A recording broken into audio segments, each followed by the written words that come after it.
Article 370 हटाए जाने के बाद पाकिस्तान पूरी तरह से बौखला गया है। आए दिन सरहद पर पाकिस्तानी फौज की जानिब से सीजफायर की खिलाफ वर्जी की जाती रही है। साथ ही दहशतगर्दों के दरअंदाजी कराने के लिए कवर फायर भी दी जाता है, जहां पर पाकिस्तान की जानिब से आज शाम 4 बजे राजौरी जिले के सुंदरबनी सेक्टर में सीज फायर की खिलाफ वर्जी की गई। इस दौरान कसीर मिकदार में गोलीबारी की गई है और जहां पर पाकिस्तानी फौज के इस नापाक हरकत का हिंदुस्तानी आर्मी भी माकूल जवाब दे रही है।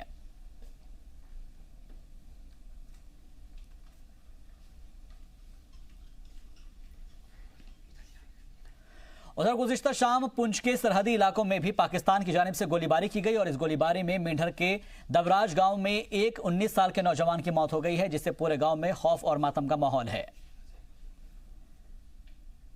इस वक्त हम हैं पुंछ जिले के मनकोट सेक्टर के दबराज गांव में। हम आपको बता दें, लगातार इस गांव में पाकिस्तान की तरफ से गोलाबारी हो रही है और बीते दिन जो गोलाबारी हुई उसमें एक नौजवान जो 19 साल का था, मोहम्मद करीम, उसकी जो मौत हो गई है। हमारे साथ इस वक्त हम दबराज गांव में हैं और हमारे साथ उनके भाई हैं। उनसे बात करते हैं कि पूरी बात हुई क्या आप उस वक्त क्या कर रहे थे और कहाँ थे और आपके भाई की मौत कैसे हुई? सर आनंद जी छुपे हुए थे हम, जब शेलिंग हो रही थी हम वक्फा हुआ, जब उसके बाद हमने देखा कि खाना खाने के लिए जाएं बाहर। खाना खाने के दौरान ही फायर जैसे शेल गिरा, उसके लगे 2 भाई थे, उनसे एक डेथ हुई जी। तो उस वक्त आप साथ में थे? साथ में था। जब उसको लगी चोट में उसको उधर बिठाया, जब गिरा वो उसको गिरा ऐसे, उसके बाद में उसको अपनी गोद में लिया, देखा उसके वो ज़्यादा जख्मी था। उसके बाद में उसको उठाने के लिए हॉस्पिटल में ले जाने के लिए कोई मदद, वैसे वो शेलिंग चाह रही थी, नहीं ले जा सका, इसीलिए हमें डेथ हो गई घर में। जैसा कि इनका कहना है कि हम दोनों भाई एक साथ थे जब ये पाकिस्तान की तरफ से आया, गोला फटा और जिसमें उसकी मौत हो गई। हमारे साथ कुछ गांव के और लोग हैं, उनसे भी बात करते हैं। हाँ सर, आपका नाम? अब्दुल रशीद। हर्षिद जी बताइए। जी सर, कल जब शेलिंग हुआ तो ये लोग खाना खाने के लिए बाहर निकले। थोड़ा सा वक्फा आया तकरीबन 5 मिनट का, और ये निकलने के लिए निकले यहाँ से बाहर, तो तब तक शेलिंग हुआ, एक बम फटा आकर, और ये दोनों भाई इकट्ठे थे और माँ भी इनके साथ में। तो उसको मोहम्मद करीम को चोट आ गई, और चोट आने के बाद हम करीब में थे, पहुँचे यहाँ पे। पहुँचते ही, क्योंकि गाड़ी का व्यवस्था तो हमारे पास था नहीं कि जिस व्यवस्था से हम गाड़ी में बैठाते तो लेके जाते, गाड़ी इधर नहीं था। और जब तक यहाँ से हम भाग के गाड़ी के पास जाते तब तक उसका डेथ हो चुका था। और फिर डॉक्टर साहब को हमने बोला, फिर दोबारा यहाँ से फिर हमारा आदमी को आधा घंटा लगा यहाँ से डॉक्टर साहब के पास जाते। फिर उसके बाद डॉक्टर साहब और कुछ पुलिस के आदमी भी आए, तो उसका डेथ हो चुका था। तो इसलिए हमको बहुत परेशानी है, रोड का भी खस्ता है और हमारे पास ब्रिज भी नहीं है, और सब हमको हर चीज़ का परेशानी है। 16 दिन हो गया हम लोग अंदर हैं, हमको बहुत बड़ी परेशानी है। इसलिए गवर्नमेंट से हमारी अपील है कि हमको कुछ कॉलोनी दी जाए और हमारे लिए कुछ ना कुछ सोचा जाए, क्योंकि हम लोग बहुत बड़े परेशान हैं। इसलिए धन्यवाद। हमारे साथ इस गांव के एकमात्र डॉक्टर हैं, उनसे बात करते हैं। आप यहाँ पे पहुँचे, उस वक्त क्या कंडीशन थी? सर, मेरा नाम फरीद अहमद है। मैं पिछले काफ़ी अरसा से यहाँ डिप्यूट हूँ बॉर्डर बेल्ट में। तो आए दिन जो कितने ये 5-7 दिन से इतनी ज़बरदस्त शेलिंग पाकिस्तान की ओर से हो रही है कि जिसमें कोई वक्त नहीं है जिसमें ये ना महसूस हो कि हमारे लिए ये जंग ही की एक मानंद है। रहा मसला इस बच्चे का कि जब इनके घर पे ऊपर आके शेल लगा, इसके गांव के अंदर इतने शेल पड़े कि जिसकी मात्रा आप देख सकते हैं, इन लोगों ने हाथ में उठाई हुई है, जो कि आप खुद फिजिकली पोजीशन देख लें। ओके। जैसा कि हम आपको बता दें, ये दबराज हमारा आखिरी गांव है, बिल्कुल जो पाकिस्तान के नज़दीक है। यहाँ लोगों की बहुत डिमांड है। लोगों का कहना है कि यहाँ तो हमें यहाँ से शिफ्ट किया जाए, हमारे लिए एक अलग से कॉलोनी बनाई जाए। और दूसरी, गांव वाला का कहना है कि जो ये रोड है, इस रोड को कंप्लीट किया जाए ताकि कभी ऐसा हादसा हो तो आसानी से उस जो जख्मी होगा उसको बचाया जा सके। दबराज गाँव से रमेश बाली, जी मीडिया। और इस खबर पर मजीद बातचीत के लिए जी मीडिया नुमाइंदे रमेश बाली हमारे साथ जुड़ गए हैं। रमेश, पाकिस्तान है कि बाज आने का नाम नहीं ले रहा है, लगातार वो ऐसी हरकतें कर रहा है जो पूरी दुनिया में नजर आ रही है और हर कोई जानता है कि पाकिस्तान किस तरीके से दरअंदाजी करता जा रहा है, और ये कोई पहला मामला नहीं है। आपसे फिलहाल हम आपके हालात जानना चाहेंगे कि क्या कुछ चल रहा है वहां पर, आप क्या देख पा रहे हैं? जी हाँ, आपको बता दें कि पाकिस्तान का हमेशा दो ही रुख रहे हैं। एक तरफ पाकिस्तान शांति की बात करता है और दूसरी तरफ उनकी सेना लगातार गोलाबारी करती है। आपको बता दें कि पिछले कई दिनों से लगातार पाकिस्तान की तरफ से पुंछ और राजौरी जिले के कई इलाकों को जबरदस्त गोलाबारी कर रहा है। आज भी पाकिस्तान की तरफ से राजौरी के सुंदरबनी और निशारा सेक्टर में शाम 4 बजे से लगातार गोलाबारी की जा रही है और इस गोलाबारी में अभी तक किसी बड़े नुकसान की खबर तो नहीं आई है, लेकिन भारतीय सेना भी मुंह तोड़ पाकिस्तान को जवाब दे रही है। अगर हम बात करें पुंछ की, तो पुंछ में पिछले 3 दिनों से पुंछ के कीरनी और मैंडर और मनकोट सेक्टर में पाकिस्तान की तरफ से लगातार गोलाबारी हो रही है, जिसमें सेना का एक जवान भी शहीद हो गया और एक 19 साल का मोहम्मद करीम की मौत होगी।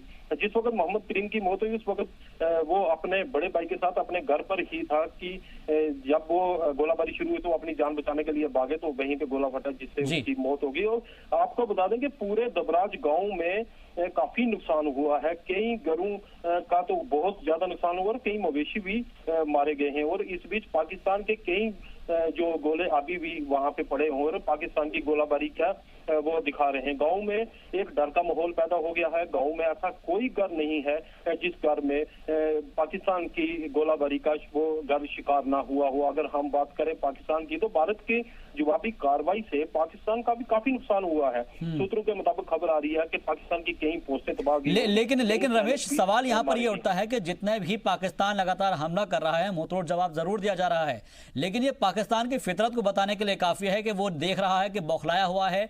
जब से आर्टिकल 370 हटी है उसके बाद से वो मासूम जो शहरी हैं उनके ऊपर निशाना लगा रहा है। क्या इस बात को बौखलाहट का समझा जा सकता है कि पाकिस्तान, क्योंकि लगातार वो यूएन के अंदर फेल होता जा रहा है, बैनुल अक़वामी मुद्दे पर फेल हो गया है और यहां पर उसकी कोई सुन नहीं रहा है, तो अब वो मासूम लोगों को निशाना बना रहा है?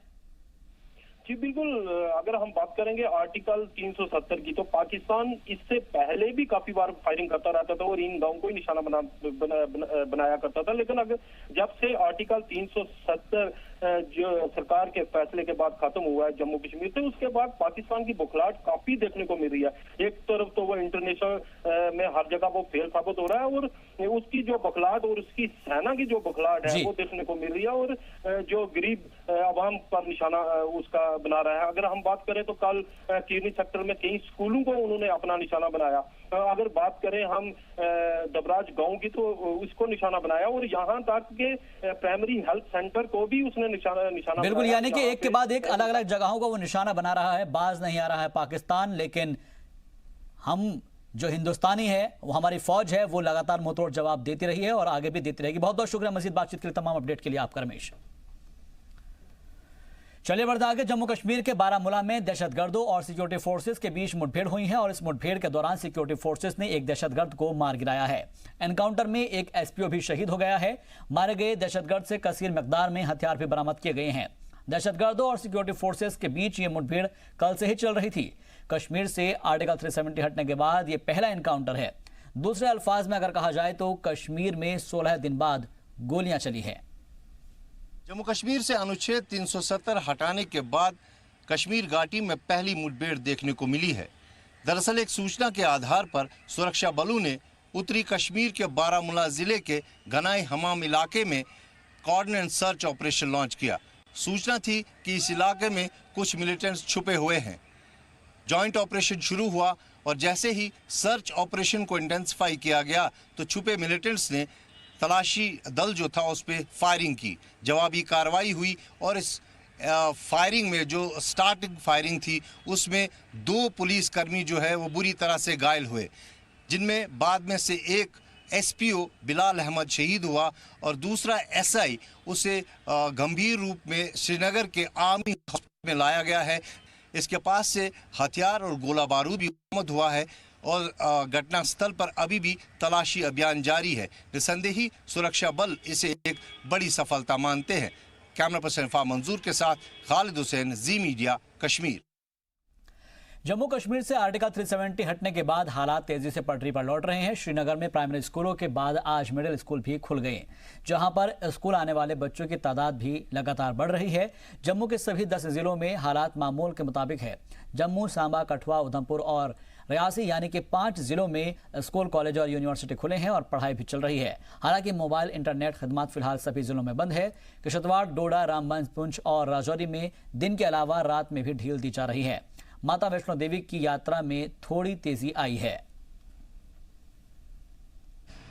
घाटी में आहिस्ता आहिस्ता धीरे धीरे मामूलाती जिंदगी वापस पटरी पे लौटने की भरपूर कोशिश कर रही है। हम इस वक्त मौजूद हैं बिल्कुल रेडियो कश्मीर के आसपास के उस जगह पर जहां पर आपको दिखाते हैं कि जो आज आम लोगों का चलना फिरना है कहीं ना कहीं उसमें बेहतरी आ रही है और बहुत सी जगह है जहां पर ट्रांसपोर्ट वगैरह जो है वो दौड़ता नज़र आ रहा है। लेकिन कुल मिलाकर डाउनटाउन के कुछ एरियाज़ और श्रीनगर शहर के बाकी कई इलाकों को छोड़कर जो मामूलाती ज़िंदगी है उससे वापस पटरी पे लाने की हर मुमकिन कोशिश की जा रही है। कुल मिलाकर एक सरकारी अदाद शुमार के मुताबिक 111 पुलिस स्टेशनों में से 50 पुलिस स्टेशनों में से जो रेस्ट्रिक्शंस थी वो हटा दी गई थी। इसी तरह से गुज़श्ता 13 रोज़ के दौरान तकरीबन 800 करोड़ करीब जो पैसा है वो निकाला गया। जबकि कुल मिलाकर जम्मू कश्मीर में अब मिडिल स्कूल, प्राइमरी स्कूल को वापस दोबारा खोलने की कोशिशें सरकार की तरफ से तेज़ की जा रही। इसी बीच में पॉलिटिकल लीडर्स की गिरफ्तारी जो है उसका सिलसिला भी अभी थमा नहीं है और कहीं धरना प्रदर्शन ना हो, जिसके लिए लॉ एंड ऑर्डर को मेंटेन करने के लिए सरकार बताती है कि इस तरह के इकदाम उठाए जा रहे हैं। जैसे कि आज एक BSNL के जो एक्सचेंज है वहाँ से जो सारिफ होंगे उनके लैंडलाइन रेस्टोर किए जाएंगे। आहिस्ता आहिस्ता सेकेंड फेज़ और थर्ड फेज़ में कमोबेश 93,000 जम्मू कश्मीर में चलने वाले लैंडलाइन फ़ोन जो हैं वो चालू किए जा सकते हैं। सरकार की नज़रें बराबर लगी हुई है। फूड एंड सप्लाइज़ के हवाले से ये खबर कि घाटी में फूड एंड सप्लाइज़ के लिए तकरीबन जो कोटा अगस्त का था सरकारी तर्जुमान के मुताबिक वो वागुजार किया गया और जिन इलाकों में अभी तक राशन वगैरह नहीं पहुंचा है वहां तक पहुंचाने की हर मुमकिन कोशिश की जा रही है। लैंडलाइन के बाद टेलीफोन, मोबाइल्स और SMS सर्विस वगैरह जो है उसको चालू करने के लिए सरकार जो है काफ़ी संजीदा है और बहुत जल्द है कि मीटिंग में इस तरह का भी फैसला लिया जाता अगर हालात बेहतर ट्रैक पर नजर आ रहे हैं। फारूक वानी के साथ तजम्मुल इस्लाम, जी मीडिया, श्रीनगर कश्मीर। उधर श्रीनगर समेत वादी के कई हिस्सों में दिन की पाबंदियां तो हटा ली गई है और प्राइमरी स्कूलों के बाद अब मिडिल स्कूल भी खोल दिए गए हैं। दरअसल आम जिंदगी अब रफ्तार पकड़ रही है। हालांकि महबूबा मुफ्ती और उमर अब्दुल्ला अब भी नजरबंद है। वहीं SMC के कॉरपोरेटर लतीफ अहमद ने इस पर सवाल उठाए हैं। लतीफ का कहना है कि नजरबंद होते ही कश्मीर के इन लीडरान को 5 स्टार ट्रीटमेंट दी जा रही है। Former chief ministers Farooq Abdullah, Omar Abdullah, Miss Mehbooba Mufti, जो इन्होंने किया, इस कौम के साथ किया, ये पॉजिटिव एक वेलकम डिसीजन है गवर्नमेंट ऑफ इंडिया की तरफ से। ये तो फंस इन्हीं की, ये तो आग इन्हीं की लगाई है, बंदूक इनकी देन है। 87 में इन लोगों ने यहाँ मफको चोरी की, बंदूक इनकी देन है। इखवान इन्होंने लाया अपने गर्ज के लिए, टास्क फोर्स इन्होंने लाया अपनी गर्ज के लिए। Welcome decision, they should be standing outside, not enjoying 5-star hotels, not enjoying 5-star accommodation here. तो मैं समझता हूँ जहाँ तक ये जेल जाने का, मैं आपको without buttering, without praising anyone, कौम कश्मीरी बहुत खुश है। उनका कलीजा अभी सर्द है कि ये बंद है, लेकिन सुनने में है अभी संतूर में है। वहाँ आब हवा डल के किनारे, इनको बाहर ले जाइए, तपते हुए रेगिस्तान में छोड़िए किसी जगह। आर्टिकल 370 हटाए जाने और 15 दिनों तक कुछ पाबंदियों के साथ रहने के बाद मामूलाती जिंदगी भद्रवाह में भी बहाल हो रही है। मार्केट में लोगों की भीड़ देखने को मिल रही है। जो लोग अपने अपनी ज़रूरियात की खरीदारी के लिए कच्ची तादाद में निकल रहे हैं, वहां पर आम लोगों के साथ खासकर की तिजारत से जुड़े लोग काफ़ी खुश हैं। लेकिन मोबाइल खदमात बहाल नहीं होने की वजह से थोड़ी परेशानी ज़रूर हो रही है। लोगों को उम्मीद है कि जल्द ही मोबाइल सर्विसेज बहाल कर दी जाएगी। इलाके से कर्फ्यू हटने के बाद लोग एक दूसरे से मिल रहे हैं, एक दूसरी जगह पर जा रहे हैं और मामूलात जिंदगी पटरी पर लौटती नजर आ रही है। लोगों ने इंतजामिया से मोबाइल सर्विस बहाल करने की अपील की। सारा कुछ ठीक ठाक चल रहा है, ऑफिस वगैरह, स्कूल वगैरह सारे खुल रहे हैं, गाड़ियां वगैरह भी चल रही है। बस एक ही दिक्कत आ रही है अब कि फ़ोन वगैरह नहीं चल रही, फ़ोन कॉल्स नहीं चल रही हैं, कॉन्टैक्ट्स वगैरह नहीं हो पा रहा है। अपने रिलेटिव्स वगैरह जो बाहर हैं, जम्मू वगैरह में, अड़ोस पड़ोस गाँव में जो भी रिलेटिव्स वगैरह हैं उनसे कॉन्टैक्ट नहीं हो पा रहा है। बस इतनी सी दिक्कत है। फ़ोन वगैरह अगर जल्दी खुल जाते, ओपन हो जाती फ़ोन सर्विस वगैरह, तो बाकी सारी प्रॉब्लम्स सॉल्व हो जाती हैं।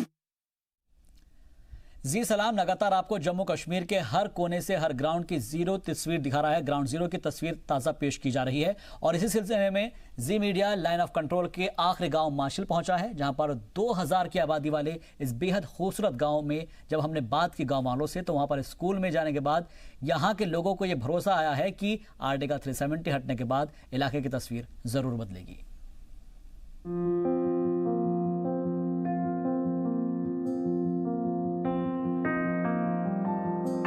आज हम आपको लाइन ऑफ कंट्रोल पर बसे आखिरी गांव मच्छल लेकर के आए हैं।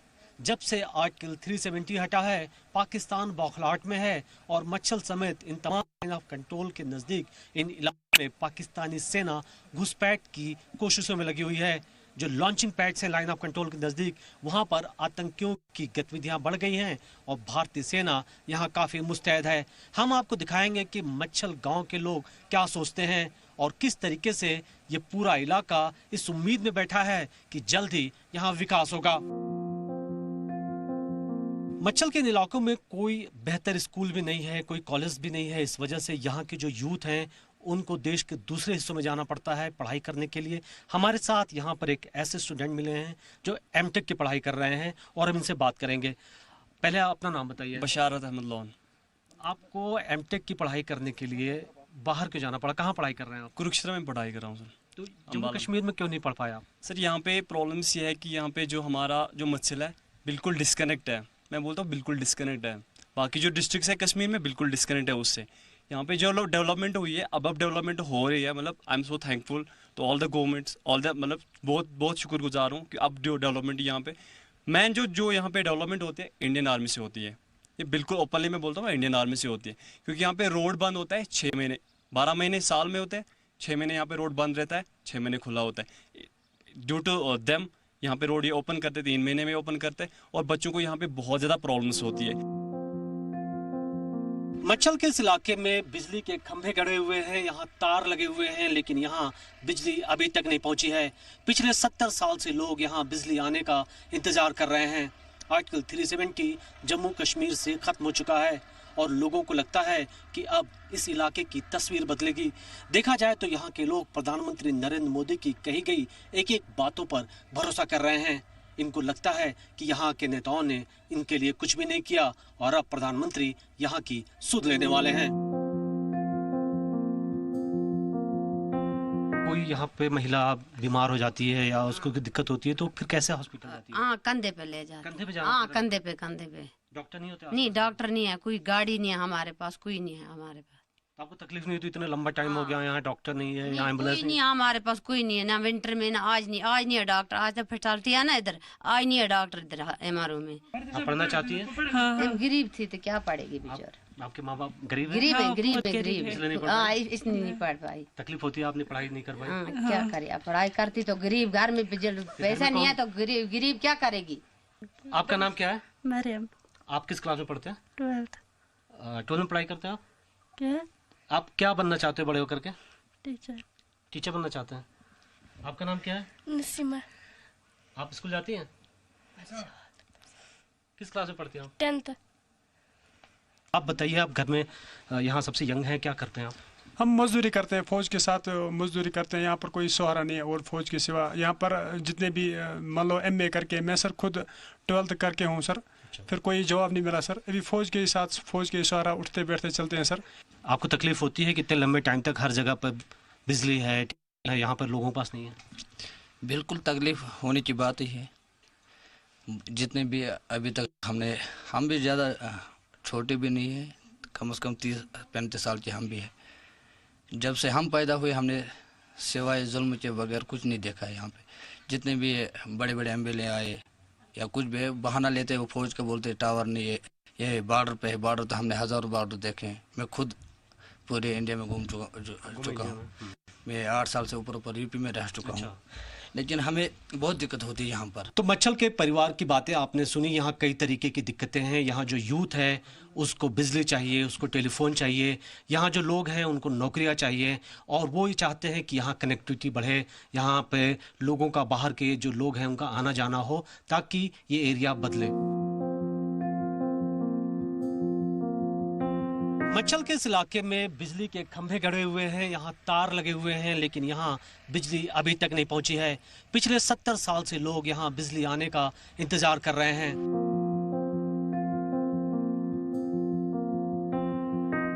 मच्छल के इस प्राइमरी स्कूल में हमारे साथ कुछ बच्चे हैं जिनसे हम बात करेंगे। आपका नाम क्या बेटा? अल्ताफ। अल्ताफ, आप किस क्लास में पढ़ते हैं? 7th क्लास में। बेटा, जब कितने दिन बाद स्कूल आए हो आप? 15 दिन बाद। हाँ। जब स्कूल बंद होता है आपको तकलीफ होती है? हाँ, तकलीफ है। कितने खुश चल के वो बच्चे हैं जिनके मनों में देश प्रेमियों आपस में प्रेम करो, देश प्रेमियों, देश प्रेमियों आपस में प्रेम करो, देश प्रेमियों। हमारे देश में कितना सुकून चैन है, हमारे देश में कितना सुकून चैन है। ये किसका देन है, ये किसका देन है। सबको बोलो आपस में प्रेम करो, देश प्रेमियों। मच्छल के वो बच्चे हैं जिनके रगों में भारत का प्रेम है, भारत बसता है और ये एक बड़ा संदेश दे रहे हैं। जाहिर तौर पर यहाँ पर काफ़ी बदलाव की ज़रूरत है। ये बच्चे काफ़ी खुश हैं क्योंकि कई दिनों के बाद यहाँ पर वो स्कूल में आए हैं। उन्हें दुख भी होता है, इनके पेरेंट्स को भी दुख होता है जब यहाँ पर स्कूल लंबे वक्त तक के लिए बंद कर दिए जाते हैं। कैमरामैन राजेश चौहान के साथ मनीष शुक्ला, जी मीडिया, कुपवाड़ा। तो आप ग्राउंड जीरो से वो रिपोर्ट देख रहे थे जहां पर जी मीडिया नुमाइंदे पहुंचे हुए हैं। आपने देखा कि किस तरीके से कश्मीर में आर्टिकल 370 हटने के बाद लोगों में अब नई उम्मीद जगी है और उम्मीद है कि जो तरक्की 70 बरस में नहीं हो सकी वो अब जरूर होगी। लेकिन पाकिस्तान का प्रोपेगेंडा भी जारी है। जम्मू कश्मीर से आर्टिकल 370 हटाए जाने को Pakistan international court of justice में चैलेंज करेगा। टीवी चैनल पर पाकिस्तानी वजीर खारजा शाह महमूद कुरैशी ने यह ऐलान किया है, लेकिन तारीख की जानकारी नहीं दी।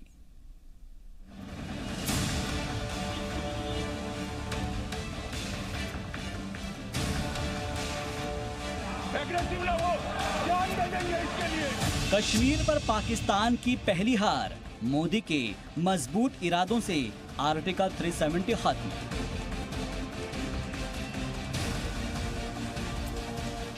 कश्मीर पर पाकिस्तान की दूसरी हार, 370 हटने के बाद भी कश्मीर में अमन बरकरार।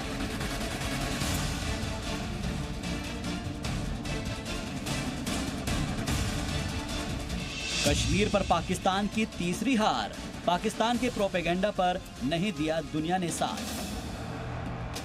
इसके बाद भी पाकिस्तान कश्मीर के सवाल पर चौथी हार झेलने के लिए आमादा है, ये जानते हुए भी कि कश्मीर हिंदुस्तान का अंदरूनी मसला है। आर्टिकल 370 हटाना हिंदुस्तान का हक है। पाकिस्तान एक बार फिर से अपनी बेइज्जती की दावत बुलाने जा रहा है, ये जानते हुए भी कि हारना तय है। पाकिस्तान कश्मीर मसले को इंटरनेशनल कोर्ट ऑफ जस्टिस लेकर जाने की बात कर रहा है।